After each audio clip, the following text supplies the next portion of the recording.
സാമ്പത്തിക പ്രതിസന്ധിക്കിടെ മെഡിക്കൽ വിദ്യാഭ്യാസ വകുപ്പിൽ കൂടുതൽ തസ്തികകൾ സൃഷ്ടിക്കാൻ മന്ത്രിസഭായോഗ തീരുമാനം. 270 തസ്തികകൾ അധികമായി സൃഷ്ടിക്കും. സംസ്ഥാനത്ത് ഒറ്റ നഗരമാക്കുന്ന നഗരനയ കമ്മീഷൻ രൂപീകരിക്കും. കേരള കയർ തൊഴിലാളി ക്ഷേമനിധി ബോർഡ് ജീവനക്കാരുടെ വിരമിക്കൽ പ്രായം നിലവിലെ 58 വയസ്സിൽ നിന്നും 60 വയസ്സായി ഉയർത്താനും തീരുമാനിച്ചു. മുമ്പെങ്ങുമില്ലാത്ത വിധം കടുത്ത സാമ്പത്തിക പ്രതിസന്ധിയിലാണ് സംസ്ഥാനം. നിലവിലെ ജീവനക്കാരുടെ ശമ്പളം കൊടുക്കുന്നത് പോലും പലപ്പോഴും വൈകിയാണ്. ഇതിനിടെയാണ് ലോക്സഭാ തെരഞ്ഞെടുപ്പ് മുന്നിൽ കണ്ട് പുതിയ തസ്തികകൾ സൃഷ്ടിക്കാനുള്ള സർക്കാർ നടപടികൾ. കൃത്യമായ രാഷ്ട്രീയ ലക്ഷ്യത്തോടുകൂടി തന്നെയാണ് സംസ്ഥാനത്തെ മെഡിക്കൽ വിദ്യാഭ്യാസ വകുപ്പിൽ 270 തസ്തികകൾ സൃഷ്ടിക്കാൻ കൊല്ലത്ത് ചേർന്ന മന്ത്രിസഭായോഗം അനുമതി നൽകിയത്. 262 അധ്യാപക തസ്തികകളും 8 അനധ്യാപക തസ്തികകളുമാണ് സൃഷ്ടിക്കുന്നത്.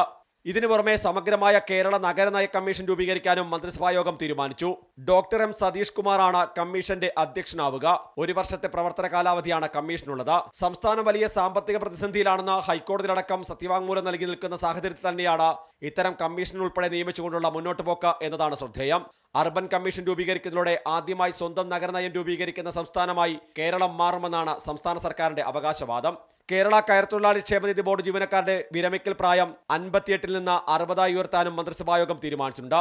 Centre for excellence in microbiome രൂപീകരിക്കുന്ന ധാരണാപത്രവും മന്ത്രിസഭ അംഗീകരിച്ചു.